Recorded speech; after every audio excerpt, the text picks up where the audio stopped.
In this video, I will explain how to solve quadratic equations by completing the square. So I have a couple examples for us to work through here. Let's take a look at the first one. We have x squared minus 8x plus 13 is equal to 0. So we want to figure out for what values of x is this expression true. How can we make this left-hand side equal to 0? So the technique that we can use is called completing the square. And that's when we add b over 2 squared to each side of an equation, where b is our middle term, this negative 8. So let's go ahead and do this technique. So the first step is we want to get this constant 13 all by itself. So we need to get it on the right-hand side, so we can subtract a 13 from each side. So that leaves us with x squared minus 8x is equal to negative 13. Now the next step is we need to add this b over 2 squared to each side of this equation. So our b, like we said, is negative 8. So if we think negative 8 over 2 squared, this is what we're going to add to each side of our equation. So negative 8 over 2 is negative 4. Squared is a positive 16. So we're going to add a 16 to each side of our equation. Now on this left-hand side, let's see if we can factor it. What numbers multiply to 16 and add to negative 8? Well, that would be a negative 4 and a negative 4. So we can write it as x minus 4 times x minus 4 is equal to negative 13 plus 16, that's a positive 3. Now notice that we can rewrite this x minus 4 times x minus 4 as just x minus 4 squared is equal to 3.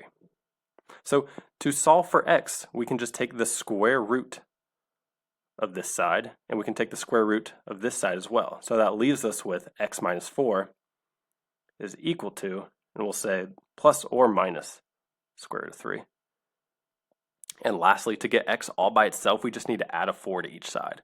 So x is equal to 4 plus or minus the square root of 3. And that is our final answer. So if we plug in the value of 4 plus the square root of 3 or 4 minus the square root of 3 into this left-hand side of the equation, we should get 0. All right, let's check out our second example. We have 3x squared minus 12x plus 4 equals 0. So once again, to complete the square, we need to first get this constant, this 4, over on the right-hand side of the equation by itself. So we'll just subtract a 4 from both sides. So we have 3x squared minus 12x is equal to negative 4. Now, when we complete the square, we first need to make sure that this coefficient in front of the x squared is equal to 1. So it's not equal to 1 right now, so we need to pull out a 3. And that leaves us with x squared minus 4x. And then we'll have something else in the parentheses once we add the b over 2 squared is equal to negative 4.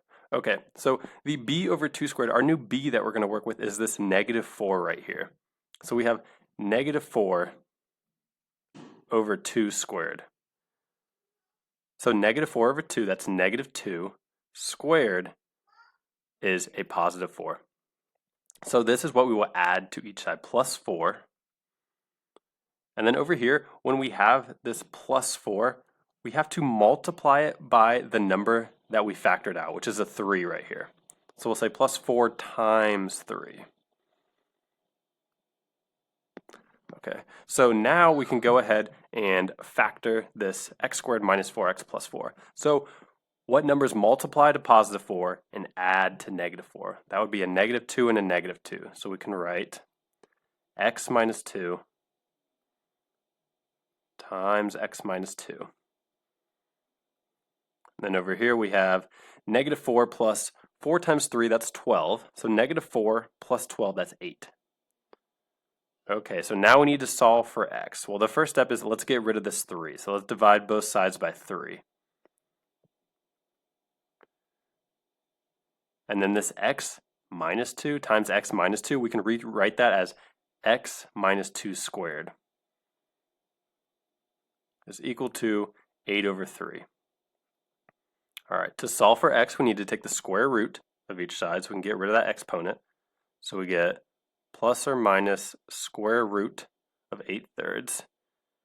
So let's write it over here. We have x minus 2 is equal to plus or minus square root of 8 over 3. So to solve for x, we just need to add a 2 to each side. So we get x is equal to 2 plus or minus the square root of 8/3. So x is equal to 2 plus the square root of 8/3, or x is equal to 2 minus the square root of 8/3. If we plug in either of those values into x right here, we should get the left-hand side equal to 0. So those were two examples of how to complete the square. Thanks for watching.